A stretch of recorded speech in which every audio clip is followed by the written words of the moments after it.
I apologize in advance because all these poems have the N-word in them, but the discomfort I've felt hearing them my whole life, I feel like I need to get it out. Make it yours.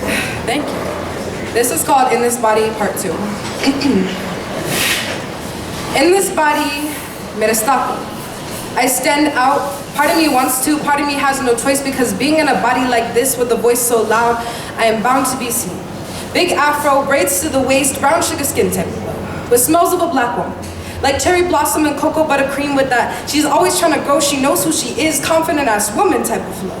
But it's not my caramel skin, not my femininity, not really my identities, not my curves that keep me from drowning in the swarms of other bodies who conform to society's beliefs.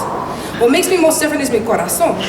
My heart is bigger than the average person, not physically, but in the way that I'd suffer till my body, soul, and heart was black and blue, but I'd still say I was fine so they wouldn't worry about me. In the way that even when and if my sadness overwhelmed me to the point of drowning, I pushed it out down to make sure everyone around me was above surface.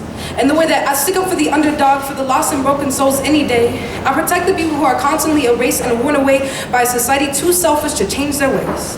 And the way that I still have hope and look for the best in people, even after all the racist jokes, the times I have felt alone, even after the countless ignorant remarks in the way no one speaks of, doesn't realize their silence is an unspoken act of compliance, like they never learned that being a bystander is almost worse than being the person with a knife to your throat. Every time I experience this ignorance, I want to tell them about how torturous it can be, about how many times I have cried, broke down, and felt like the part of me who had faith in people died. About how many times it hurt so bad I thought my heart would pop out of my chest, like you don't know pain until you can't worry about waking up every day without fearing that your body, your skin, who you are, simply being you in the wrong time or place will be enough to face another fatality by hate. Without the fear of turning on the news, turning on your phone, seeing another text about more brown and black bodies falling to the ground. About more queer bodies falling to the ground. About more bodies of minorities falling to the ground, yet sometimes I wonder why it never makes a sound. Like our souls so empty from others constantly taking what was always ours, depleting the life we constantly have to fight to have, of them not listening, not helping, not speaking up, all the times we've had the knife to our throat that our bodies just fall silently into their graves. But if they did make a sound, it makes me wonder if it would even matter anyway. It makes me wonder if I'm next. Being a biracial, bisexual woman with a tendency to use my mouth as my weapon sometimes makes me question if it's something I should expect. I want to tell them I shouldn't have to wake up every day with the taste of fear, doubt, and sorry in my mouth. I want to tell them the exhaustion they cause because it seems like I could explain my pain in an infinite amount of ways and they would still rephrase my suffering into an excuse for their mistakes. I want to tell them about a little brown girl, about how the first time she ever heard the word nigger, it was from a stranger driving by. It slipped from his lips so easily like it was still 1860. She stood on her driveway in disbelief because even at the age of 11, she knew simply being brown made others feel threatened. I want to tell them how verbal lynchings happen every day. Brown and black kids grow up twice as fast as their innocence is ripped away because we may not be held in chains, but we are still belittled to the role of slave. I want to tell them how brown and black bodies are metaphors for caskets. Our exteriors are every shade of mahogany, beautiful enough to view, but only used to bear the parts of ourselves others kill. Bury who we are because dead or alive, our voices not heard enough to make the difference.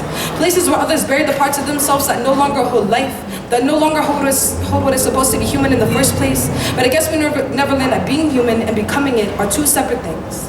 I want to tell them that to have colored skin in this country means to leave the womb with one foot in the so-called land of the free and one in the tomb because we the people never meant everyone. I want to tell them about the slave jokes, about how since first grade I knew I wasn't, it would never be the same, about how I've never taken a history class without a glance or joke thrown my way. I want to tell them about how saying all lives matter is so belittling, because no matter how bad we suffer, they want to compete for pain, say they've had it rougher, say how much they can relate, say how we're leaving them out, but we wouldn't have to say Black lives matter if they really did. We wouldn't have to say it if they heard the screams and the shots of those lives taken so innocently, if they actually cared originally. To them it's an accident, it's the police doing their jobs, but to us it's a symbol that brown and black bodies will always be robbed. Be robbed of life, be robbed of rights, be robbed of being seen as equal in their eyes. I want to tell them how sometimes I wish I did not have to care. Wish I could have the privilege they do in that way. To not have to speak up, to not have to hold back the tears because sometimes it is so exhausting constantly trying to prove to other people that I am valid. To prove to them that in this body I am enough. To prove to them that in this body it is so much harder because I can't even say that to them without them making it about them. Because so many people presume that their privilege means that their lack of comfort constitutes their right to silencing me about fighting my oppression.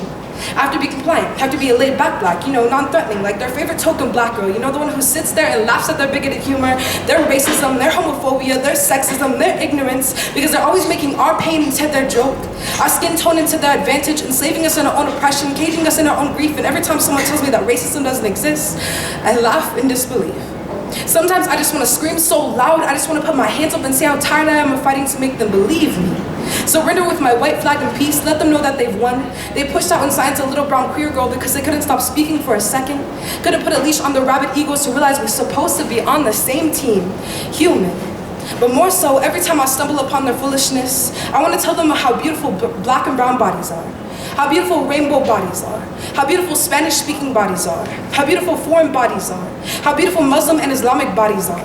How beautiful Native American bodies are. How beautiful white bodies are. How beautiful disabled bodies are. How beautiful trans and non-binary bodies are. How beautiful we all are. I want to tell them how I know they won't want me to be, but I will be black and happy. I will be queer and happy. I will be a woman and happy. I will be this curvy caramel queer character of a woman who is so strong and so happy in this body that they'll realize their hate has no power against unwavering love. Because no matter how many times I want to give up and not say anything, I can't and I won't. Because as long as I am in this body, I will prove them wrong. Thank you.